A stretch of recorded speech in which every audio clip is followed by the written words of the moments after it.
Assalamualaikum warahmatullahi wabarakatuh. Alhamdulillah wassalatu wassalamu ala Rasulillah wala haula wala quwata illa billah amma ba'd.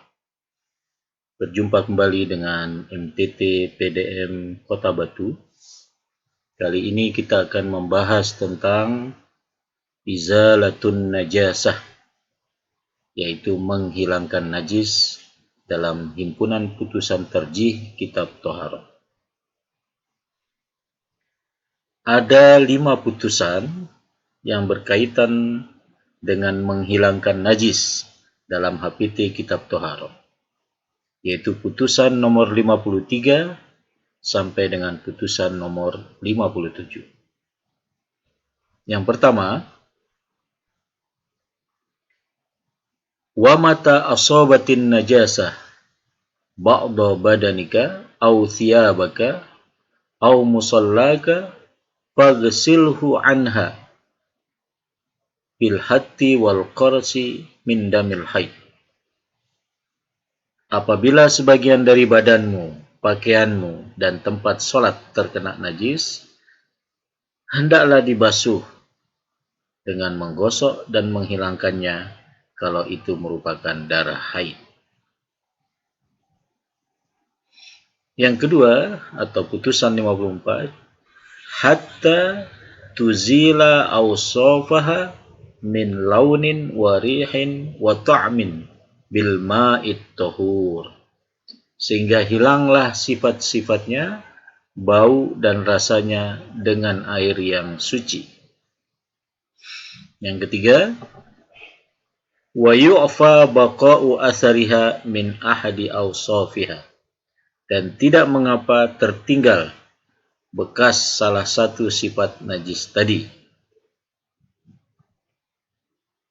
Wamdah baulal gulam ma lam yat'am, dan untuk menghilangkan najis kencing anak laki-laki yang belum makan makanan, artinya hanya meminum ASI dari ibunya, percikan dengan air sampai basah. Yang kelima, waghsil min lu'abi kalbin sab'a marrat ihdahunna bit-turabit tahir, dan apa yang terkena oleh liur anjing, cucilah 7 kali, salah satunya dengan debu yang bersih. Inilah 5 putusan berkaitan dengan menghilangkan najis atau izalatun najasah. Sekarang marilah kita lihat dalil-dalil yang menjadi dasar putusan-putusan ini.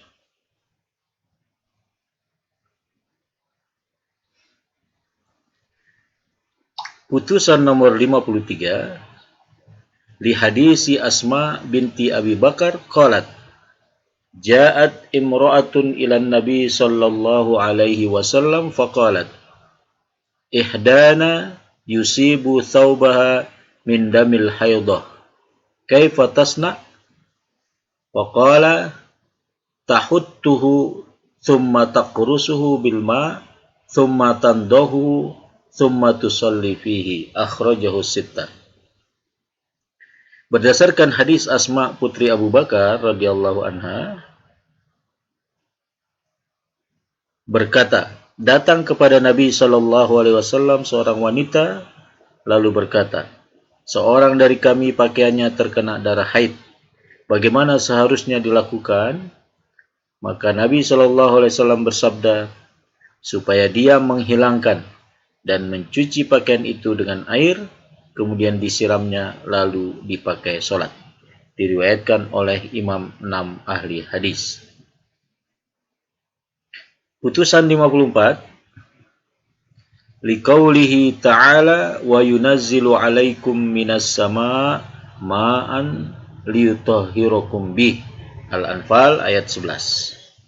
Karena firman Allah dalam Al-Quran surat Al-Anfal ayat 11, dan Tuhan menurunkan air dari langit kepadamu agar membersihkan kamu dengannya, yaitu air yang turun dari langit berupa hujan dapat digunakan sebagai sarana bersuci.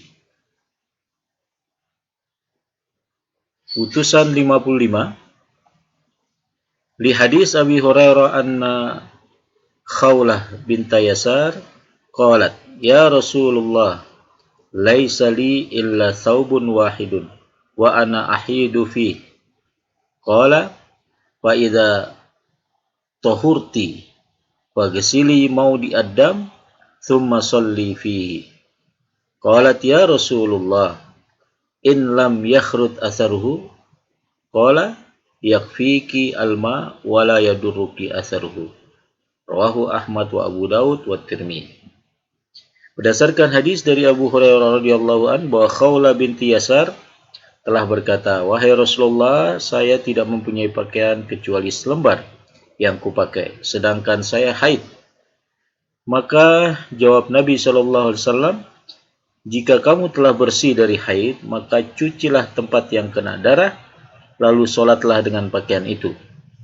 Kemudian Khawlah bertanya lagi, wahai Rasulullah, bagaimana jika bekas darah tadi tidak hilang? Nabi menjawab, cukup bagimu dengan memakai air dan tidak mengapa atau tidak masalah dengan bekas darah tadi. Diriwayatkan oleh Imam Ahmad, Abu Daud, dan Tirmidzi.